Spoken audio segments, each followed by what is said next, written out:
In contrast with exaggerated rationalism, let's consider another rationalism, which we will call true or correct rationalism. This is a humble rationalism. Above all, its adherents acknowledge the actual limits of human reason, and they condemn scientificism, scientism, positivism. Adherents of this rationalism recognize that human beings benefit from and rely on innumerable institutions, which have not been deliberately created, but instead have spontaneously emerged. For example, the Spanish language, Castilian Spanish. No one deliberately created it, it has evolved. The same is true of law, morality, etc. Such rationalists understand that it is not possible to improve these institutions from above without destroying them. They conceive economics as precisely the scientific study of those spontaneous processes of social cooperation. Such rationalism is contrary to Kelson's positivism. The school that is contrary to Kelson's positivism is the school of Savigny, who saw the law as an evolutionary process which emerges over many generations. Savigny was a brilliant German jurisconsult, a specialist in Roman law. He had a debate about codification with a Cartesian rationalist of French descent, Thibaut. Thibaut said the law was simply what was in the Napoleonic Code, and Savigny said no, the law came before the code and evolves based on custom.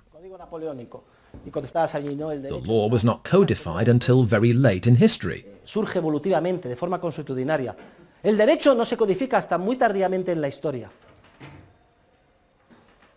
The great Roman jurisconsult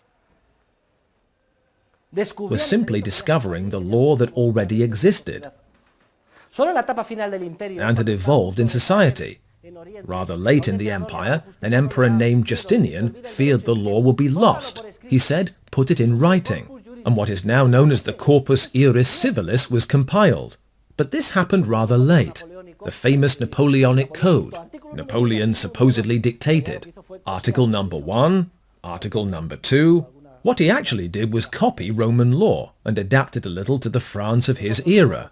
We are humble rationalists, rationalists who acknowledge the limits of reason.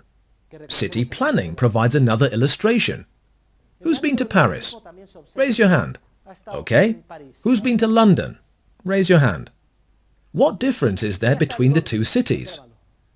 France is lost. Poor French people. They're lost. Nothing but misfortunes ever come out of France. France is immersed in the exaggerated rationalism of the French Revolution, la grandeur de la France. And René Descartes, Cartesian rationalism.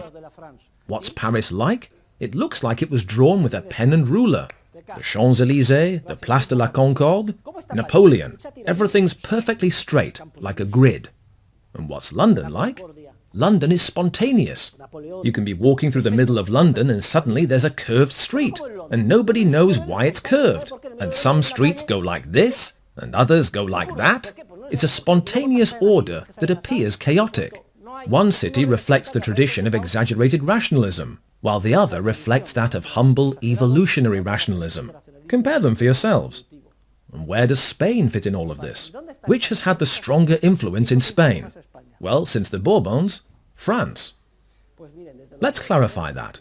Not all the French are equally misguided. There have been a few French people who should be excluded from that description, humble, true rationalists.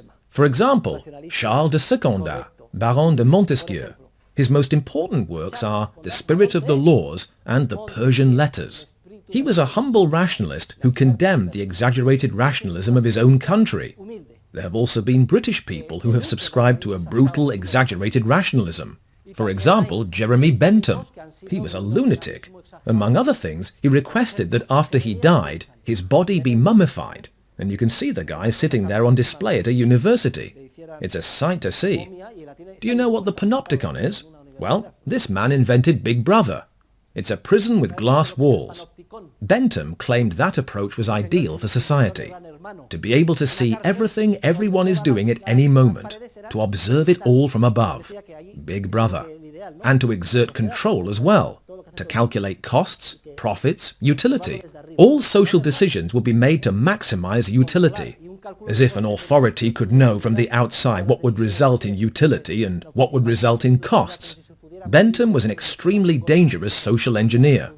He introduced the virus of the most disturbing exaggerated rationalism, of social engineering, into the English-speaking world. He was a very dangerous man, Jeremy Bentham.